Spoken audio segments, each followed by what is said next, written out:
Alléluia, alléluia. Bonjour ou bonsoir. C'est merveilleux de nous retrouver maintenant dans la présence de Dieu, car il a dit que l'homme ne vivra pas de pain seulement, mais de toute parole qui sort de la bouche de Dieu. La parole de Dieu est notre nourriture spirituelle, c'est elle qui nourrit notre âme.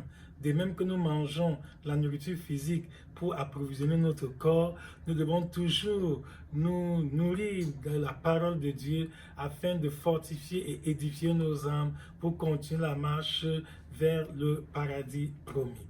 Le thème de notre méditation de la parole de Dieu d'aujourd'hui est intitulé « Efface tous les peut-être qu'il y a dans ton cœur, car tout est accompli. » Efface tous les peut-être qu'il y a dans ton cœur, car tout est accompli.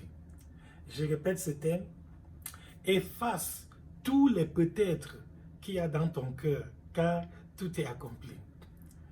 Pourquoi est-ce quel est le bien fondé de ce thème? Pourquoi est-ce que nous méditons sur ceci? C'est parce que beaucoup d'enfants de Dieu ont des difficultés. C'est-à-dire plusieurs se plaignent des prières non exaucées. Il y a des frères et sœurs qui jeûnent, qui prient, qui prennent des programmes de retraite spirituelle pour chercher la face de Dieu, qui persévèrent pendant des semaines, des mois ou même des années, mais paradoxalement après, ils sont déçus.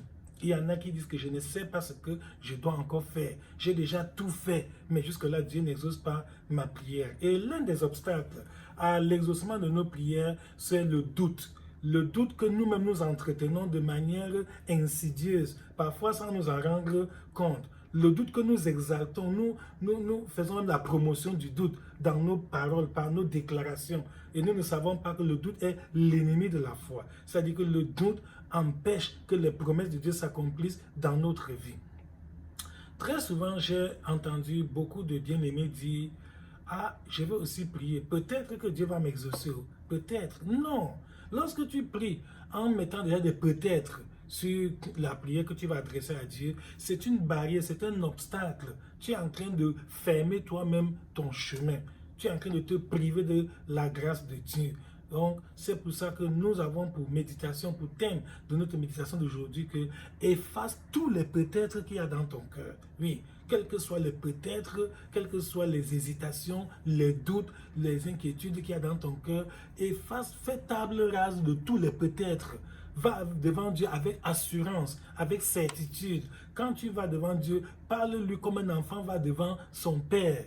Quand un enfant a faim et il va voir son père pour demander à manger, il ne dit pas que peut-être que papa va me donner à manger. Non, il sait que mon père m'aime et mon père veut mon bien. Donc, j'ai l'assurance que comme j'ai faim et je vais voir mon père ou ma mère, je suis sûr que je serai satisfait car ils vont subvenir à mes besoins, ils vont me donner de quoi manger. C'est là la même assurance que nous devons avoir quand nous allons devant Dieu. Et cette assurance n'est pas juste une chose fortuite, c'est-à-dire que ce n'est pas juste par hasard. Nous n'avons pas une assurance sans fondement, non. Quelle est vraiment la base sur laquelle nous nous appuyons pour dire que oui, nous avons l'assurance, la certitude que Dieu va exaucer nos prières?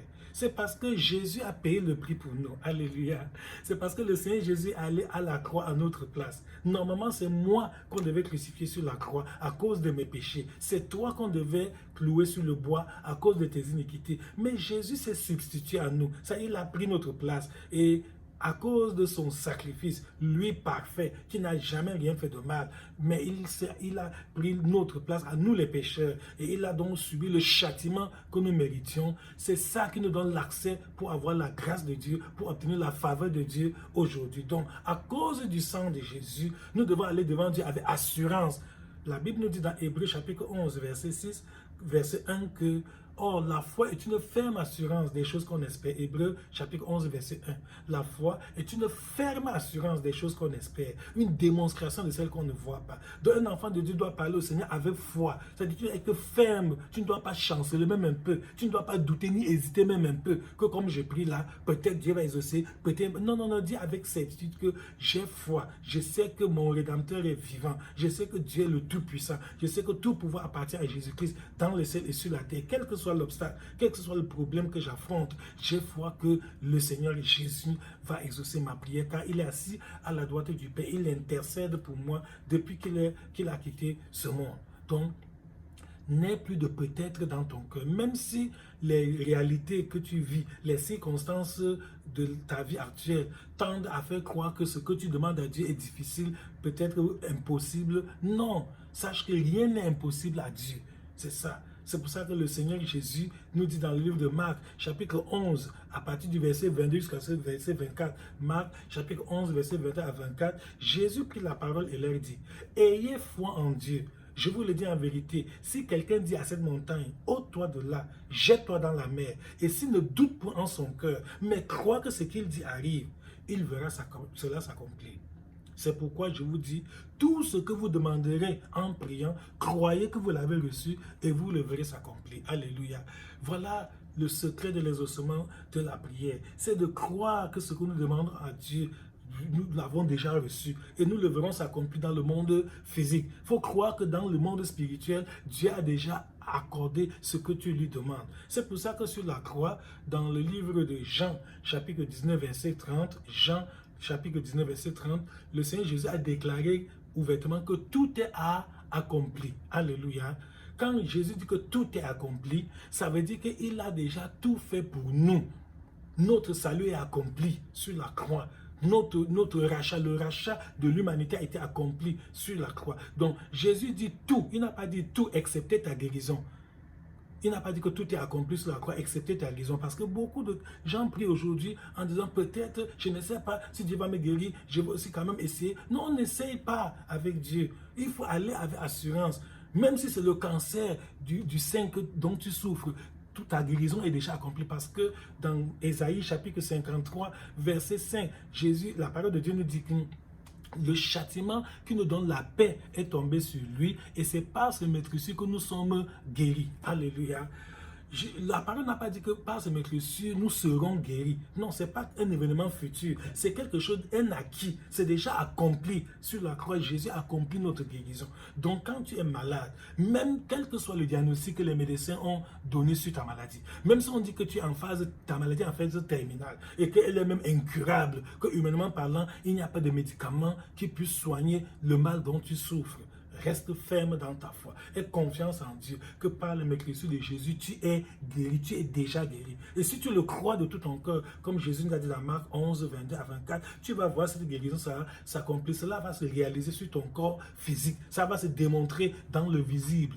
Mais tant que tu doutes encore, peut-être Dieu va guérir ma maladie, peut-être non. Même si c'est un examen, tu veux aller faire un examen.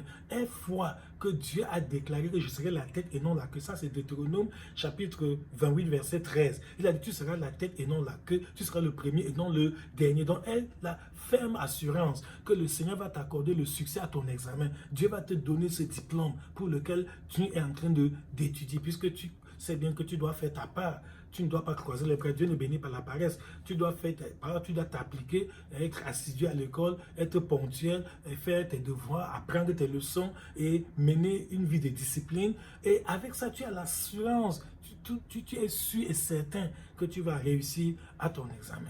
Même pour tes entreprises. Si tu veux même investir, tu as des business sur lesquels tu espères avoir de quoi subvenir à tes besoins. Ne t'attends pas. Ne dis pas peut-être que mon business va marcher. Peut-être non, non, non. Dis avec assurance que je sais que mon Rédempteur est vivant. Dieu, à lui appartient l'or et l'argent. Donc, le Seigneur va bénir mes entreprises. Dieu va faire fructifier l'œuvre de mes mains. Dieu va m'accorder la prospérité selon sa promesse parce qu'il veille sur sa parole pour l'exécuter. Dieu ne t'attend pas. Dieu ne parle pas. Il oublie ce qu'il a dit. Non, lui-même il veille. Lui-même, il sait ce qu'il a déclaré comme promesse à ses enfants. Et il veille là-dessus. Donc, ne t'attends plus, n'hésite plus, ne doute, ne dis plus peut-être. Non, quand tu vas devant Dieu, va avec assurance comme David. Lorsque David allait affronter Goliath, dans 1 Samuel, chapitre 17, verset 45, David n'a pas dit, comme je m'en vais contre ce géant, peut-être que je vais le vaincre. Non, il a dit aux Philistins, Goliath, que tu marches contre moi, avec l'épée, la lance et le javelot. Et moi, je mange contre toi au nom de l'Éternel des armées, du Dieu de l'armée d'Israël que tu as insulté. Aujourd'hui, l'Éternel te livrera entre mes mains. Je t'abattrai et je couperai ta tête. Aujourd'hui, je donnerai le cadavre du camp des Philistins aux oiseaux du ciel et aux animaux de la terre. Et toute la terre saura qu'Israël a un Dieu. Et toute cette multitude saura que ce n'est ni par l'épée, ni par la lance que l'Éternel sauve, car la victoire appartient à l'Éternel et il vous livre entre vos mains. Alléluia. Ça, c'est 1 Samuel chapitre 17, verset 45 à 47. Mon frère et ma soeur, je ne sais pas quel Goliath se dresse devant toi maintenant. Je ne sais pas quel est le Goliath qui se dresse devant ta santé physique. Je ne sais pas quel est le Goliath qui se dresse devant ta famille. Je ne sais pas quel est le Goliath qui se dresse devant ton avenir, tes projets d'avenir. Je ne sais pas quel est le géant qui t'effraie. C'est bien quand tu vois l'ampleur de la difficulté qui est devant toi, quand tu vois vraiment l'immensité de l'obstacle que tu dois surmonter, ça te fait douter jusqu'à tu dis que peut-être non. Quel que soit le Goliath, que ce soit un Goliath financier, un Goliath matériel, un Goliath physique, un Goliath psychologique, un Goliath scolaire ou académique, un Goliath de n'importe quelle espèce, même un Goliath spirituel, parle avec David. Aie confiance en Dieu, que le Seigneur est fidèle à ses promesses. Comme tu as donné ta vie à Jésus, Jésus dit que tout est accompli. Il a déjà tout accompli pour toi. Donc Jésus a pourvu. Jésus a déjà pourvu. Il y a déjà la provision pour ton salut, pour ta victoire, pour ta délivrance, pour ta prospérité, pour ta réussite dans tous les domaines de la vie. Donc aie cette confiance en Dieu et par la grâce de Dieu, tu vas terrasser ce géant qui est devant toi, tu vas terrasser ce Goliath et tu rendras témoignage que oui, j'avais une grande difficulté à surmonter, même mon commerce ne marchait pas, mes entreprises étaient tombées déjà en ruine, ma santé physique était complètement détruite, j'étais toujours malade, je n'arrivais pas à émerger, mais voici, par la grâce de Dieu, le Seigneur m'a visité, Dieu a exaucé ma prière. Donc, l'une des causes du manque d'exaucement de nos prières, c'est le doute. Ce sont tous les peut-être que nous entretenons. Et parfois, nous avons même des frères et sœurs qui alimentent ce doute-là en nous, en disant que c'est grave, hein, c'est très fort. Tu crois que même toi, tu ne peux pas encore avoir ceci, tu peux encore réaliser cela. Et pourtant, c'est une erreur très grave. Nous devons avoir la ferme assurance que rien n'est impossible à Dieu, que Dieu est le Tout-Puissant et que il a déjà Jésus, il a envoyé son fils Jésus qui a tout accompli. Donc tout est accompli sur la croix. Jésus a tout accompli sur la croix pour nous, pas pour autre personne. C'est pour nous qui sommes ses disciples. Par conséquent, nous devons aller devant Dieu avec l'assurance des enfants qui vont voir leur père pour lui dire que papa, j'ai besoin de ceci. Donc n'ayons plus de doute. Ne nous laissons plus vraiment limiter, car l'ennemi est très rusé. Le diable n'est pas tout puissant, c'est Dieu qui est omnipotent. Le diable n'est pas omniscient, il ne sait pas tout. Donc l'ennemi est seulement rusé. Il a le droit de rôder autour de nous comme un lion rugissant chez gens qui dévorent. C'est vrai, mais il n'a pas le droit de te toucher. Il a le droit de rôder, de t'effrayer. C'est pour ça que même les diagnostics des médecins t'effraient. C'est pour ça que même la crise économique, la situation financière du monde, l'inflation, la hausse des prix à laquelle on assiste maintenant, ça t'effraie, tout ça t'intimide. Ça cherche à semer le doute en toi, que ton niveau intellectuel est même comment, tu as même quel diplôme, tu crois que tu peux encore... Non! Dieu n'est pas limité par le diplôme. La puissance de Dieu, quand il veut agir, n'est pas limitée par tes avoirs, par ton compte bancaire, par le chiffre que tu affiches. Non, Dieu est le Dieu de l'impossible. Dieu peut faire ce que l'homme ne peut pas faire. Donc compte sur Dieu. Ne t'inquiète plus. Il a dit que tout est accompli. Il n'a pas dit que tout est accompli, excepté ta situation, non. Même le problème qui te préoccupe maintenant, même la difficulté devant laquelle tu te trouves, sois sage. Et parfois, Dieu exauce nos prières et nous-mêmes, nous n'entrons pas en possession de l'exaucement à cause de ce doute-là. Pourquoi? Parce que le diable agit comme un coq. Lorsque vous tranchez le cou du coq, bien que le coq soit déjà fini, il continue à battre de l'aile très fort et même plus qu'avant. Et c'est comme ça que parfois, quand Dieu t'a déjà même guéri, Dieu t'a déjà béni, Dieu t'a déjà exaucé, tu vois comment la situation tend plutôt à s'aggraver. Le problème devient encore pire qu'avant. Et tu te demandes que, oh, donc j'ai perdu tout le temps dans le jeûne, dans la prière. Alors que l'exaucement est déjà là. Il faut seulement que tu crois. Il faut seulement que tu acceptes, que tu aies la ferme assurance et que tu le confesses, tu le déclares de ta propre bouche. Tu vas voir cela s'accomplir. Oui, quand Israël était encore esclave en Égypte, ils ont souffert pendant des années. Et le moment où Dieu a envoyé donc Moïse les délivrer, c'est à ce moment que Pharaon a augmenté leur charge. On leur donnait de la paille pour qu'ils fabriquent les briques. On a cessé de leur donner de la paille et on leur exigeait de fabriquer le même nombre de briques par jour. C'est comme ça. Parfois, c'est quand tu vas devant Dieu pour un problème que le problème semble s'aggraver. Quand tu te demandes que, ouais, peut-être j'ai même eu tort de prier pour ça. Peut-être j'aurais dû me laisser comme c'était. Non, tu n'as pas eu tort. Au contraire, l'ennemi est déjà vaincu. Il est en train de partir. Il bat de l'aile comme le coq dont on a tranché la tête. Il est en train de battre de l'aile. Mais ce sont les derniers soubresauts du diable. Cela ne peut plus rien changer. Dieu t'a déjà béni. Dieu t'a déjà exaucé. Sois seulement sage. Sois seulement ferme dans ta foi. Garde la confiance en Dieu. Ne donne plus trop d'importance à l'ennemi comme ça. Non, il va voler ta bénédiction juste parce que dans ta naïveté, tu ne sais pas que Dieu est fidèle à sa parole et que Dieu a déjà exaucé ta prière. Et c'est toi-même qui perds encore le temps à dire, ah, est-ce que même l'enfant que je demande à Dieu là, est-ce que vraiment peut-être que non, ne dis plus de peut-être. Sois sûr que le Seigneur va te donner le fruit des entrailles, comme il a promis dans sa parole, qu'il n'y aura pas de stérile en Israël. Or, tu es en Israël, tu es enfant de Dieu, tu as droit à cette bénédiction qu'il a faite à tous ceux qui appartiennent à la postérité d'Abraham. Aie cette confiance. Et quel que soit ce qu'on va te raconter, que tes trompes sont bouchées, qu'il y a ceci, il y a tel obstacle pour que tu puisses procréer, ne regarde pas tout ça. Regarde seulement ce que Dieu dit. Donc c'est ça le problème. Il faut choisir. Tu as devant toi deux déclarations. Il y a la déclaration de Dieu, la parole de Dieu. Et il y a aussi la déclaration des hommes. Les hommes peuvent dire que non, toi, avec ton âge là, avec ton niveau intellectuel, avec ceci et cela, avec ta situation, tu ne peux plus monter, tu ne peux plus descendre. Et Dieu dit que l'apôtre Paul dit, je puis tout par celui qui me fortifie. Je puis tout par celui qui me fortifie. Donc en comptant sur Dieu, je peux faire tout.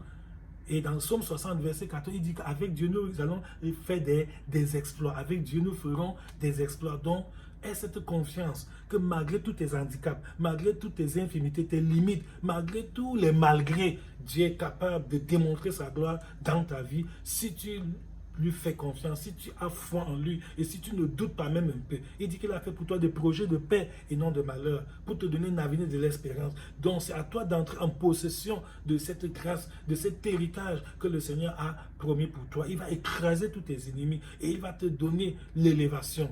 Dans Psaume 75, verset 7 à 8, la Bible dit que l'élévation ne vient ni de l'Orient, ni de l'Occident, ni du désert, mais l'élévation vient de Dieu. C'est Dieu qui élève l'un et qui abaisse l'autre. Donc sois sage, reste tranquille. Tu peux tout par celui qui te fortifie. Si tu restes ferme dans la foi, même pour le mariage, tu espères que Dieu va te donner un époux ou une épouse et ça tarde à venir. Non, ne t'inquiète pas. Dieu est en train de façonner, de mouler. Dieu est en train de préparer ton futur époux ou ta future épouse. Et le jour où le Seigneur verra que ton époux ou ton épouse a déjà la forme qu'il voulait lui donner avant de l'amener vers toi, tu verras comment Dieu va arranger le temps, les circonstances, les événements et finalement il va amener vers toi cette épouse tant attendue, cet époux tant attendu. Donc ne vois pas le célibat comme un temps de détresse, non, reste ferme et continue à servir ton Dieu, continue à faire la volonté de Dieu et tu verras que toutes les promesses du Seigneur vont s'accomplir dans ta vie. Donc une fois de plus, efface tous les peut-être qu'il y a dans ta vie. Tous les peut-être que tu mets souvent dans ton cœur, que peut-être que je vais réussir, peut-être je vais échouer, peut-être Dieu va m'exaucer, peut-être Dieu va... Non, non, non, aie confiance en Dieu. Sois ferme dans ta foi, reste inébranlable. Garde la foi en Dieu, car la parole de Dieu ne change pas, Dieu ne déçoit jamais. Dieu est fidèle à ses promesses. Et tout ce que Dieu veut, tout ce que Dieu attend de nous, c'est que nous puissions le servir avec foi. C'est ça, que nous ayons cette ferme assurance et le Seigneur lui-même va faire le reste. Donc, abandonne le doute, aie confiance en Dieu, prie avec foi et après avoir prié, reste ferme dans la sanctification, continue à faire la volonté de Dieu. Si ça tarde, c'est une prophétie dont le terme est déjà fixé. Si elle tarde, attends-la, elle s'accomplira certainement. Que le Seigneur t'aide à rester ferme, à garder la foi, à ne pas trembler devant les difficultés, à ne pas paniquer devant vraiment les problèmes, non, mais toujours à garder la confiance en Dieu jusqu'à ce que ton jour se lève, parce qu'un jour, ton jour va se lever, un jour, ce sera ton tour et toi aussi, tu vas rendre témoignage des merveilles du Seigneur dans ta vie. Que Dieu te bénisse, que le Seigneur t'élève, que Dieu t'affermisse, que Dieu t'édifie par cette parole au nom de Jésus-Christ. Amen. Amen.